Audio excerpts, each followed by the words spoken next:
கர்த்தருடைய பரிசுத்த நாமத்திற்கு ஸ்தோத்திரம் உண்டாவதாக.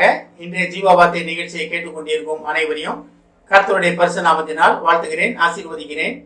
இன்றைய தின தியானத்திற்கு தேவன் கொடுத்த வேத பகுதி யோவான் எழுதின சுவிசேஷம் 14ஆம் அதிகாரம், அதில் 14ஆம் வசனம்.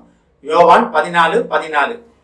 என் நாமத்தினாலே நீங்கள் எதை கேட்டாலும் அதை நான் செய்வேன். தேவனுடைய நாமத்திலே நாம் கேட்பதற்காக அழைக்கப்படுகிறோம். தேவனுடைய நாமத்திலே கேட்பதுன்னா என்ன? இதுல பாருங்க, ஒரு 2 காரியம் சொல்லப்பட்டிருக்கிறது. ஒண்ணு தேவனுடைய நாமத்தில், அடுத்தது தேவன் செய்வார். அப்ப 2 காரியங்கள் இதுல சொல்லப்பட்டிருக்கிறது. தேவன் செய்வதற்கு வல்லவராக இருக்கிறார், தேவன் செய்வதற்கு ஆயத்தமாக இருக்கிறார், ஆவலாக இருக்கிறார்.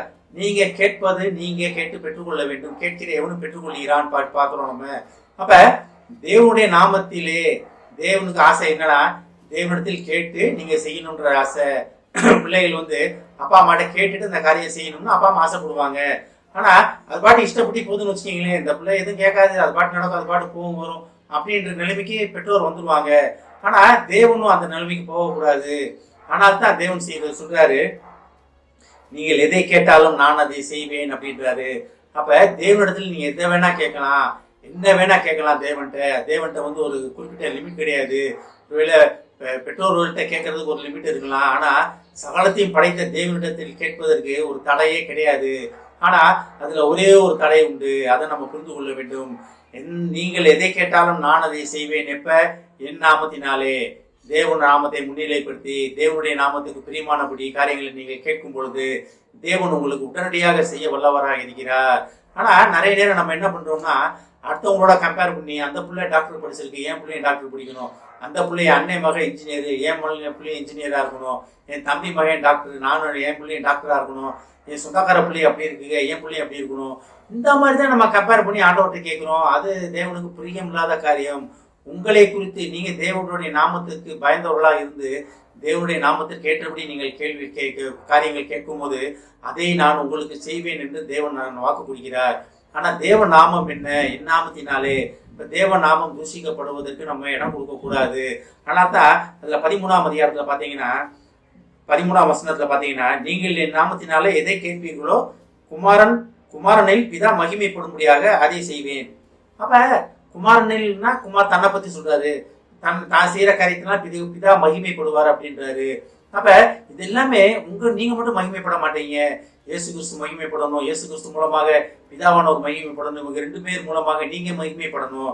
ஆனால் தான் நீங்கள் என் நாமத்தினாலே எதை கேட்பீர்களோ அப்படின்னு இருக்கு. ஆனால் தான் அடுத்த வசனம் பார்த்தீங்கன்னா, என் நாமத்தினாலே நீங்கள் எதை கேட்டாலும் நான் அதை செய்வேன். தேவ நாமத்திற்கு பிரியமாக சித்தமாக நம்ம செய்கிறோமா?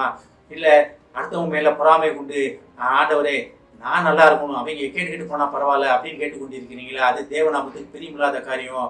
நிறைய நேரம் நம்ம விண்ணப்பங்கள், நம்ம காரியங்கள் தேவன்கிட்ட போய் சேராததுக்கு ஒரே காரணம் என்னன்னா, நம்ம சுயநலமாக சிந்திப்பது, சுயநலமாக நம்ம நடந்து கொள்வது. நான் நல்லா இருந்தா போதும், அடுத்தவன் கண்ணுக்கு முன்னால அவன் அழிஞ்சு போனாலும் பரவாயில்ல, நான் அவனை பத்தி இது பண்ண மாட்டேன், அவன் தலையெழுத்து அப்படின்ட்டு போறோமா?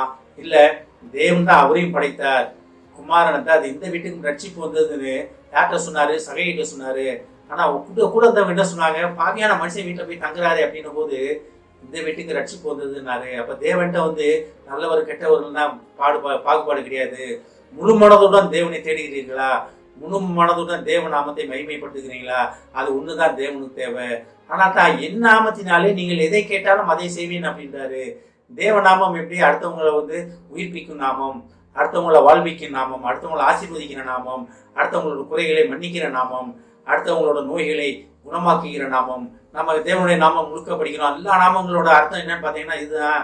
அப்ப நம்ம கேட்க வேண்டியது எப்படி இருக்கணும்? அடுத்தவங்க நல்லா இருப்பதற்காக கேட்கணும், அடுத்தவங்க நோய்கள் தீர்வதற்காக கேட்கணும், அடுத்த குடும்பம் ரட்சிக்கப்படுவதற்காக கேட்கணும், தேவனை அறியாத மக்கள் தேவனை அறிந்து கொள்வதற்காக கேட்கணும். அதான் என் நாமத்தினாலே. அப்ப நம்ம சொந்தப்படி கேட்டுட்டு ஒன்றும் நடக்கலன்றதை விட்டுட்டு இன்னைக்கு நீங்க அடுத்தவங்களுக்காக ஜெபிக்க ஆரம்பிக்கிறீங்களோ அன்னைக்கு உங்க வீடுகள் விடுதலை அடையும். யோபு தன் சிநேகிதருக்காக ஜெபித்த போது அவன் கட்டுகளை தேவன் உடைத்தார், அவங்களுக்கு இருந்த பிரச்சனைகளை தேவன் சரி பண்ணார்.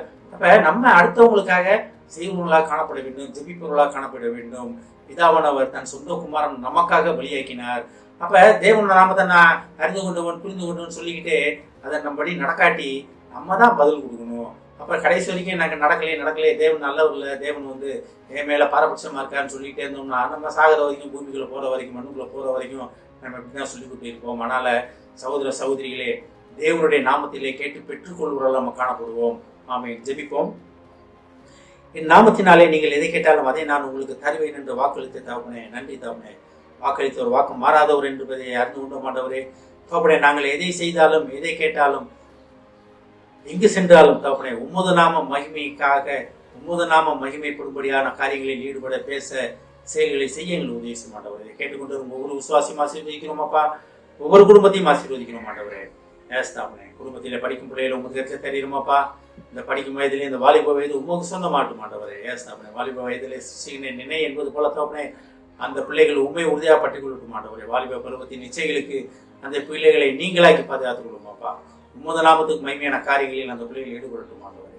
ஆசீர்வதிக்குமாப்பா. இயேசுவின் மூலமாய் கேட்கிறேன் நல்ல பிதாவே. ஆமென். கர்த்தர் உங்களை ஆசீர்வதிப்பாராக.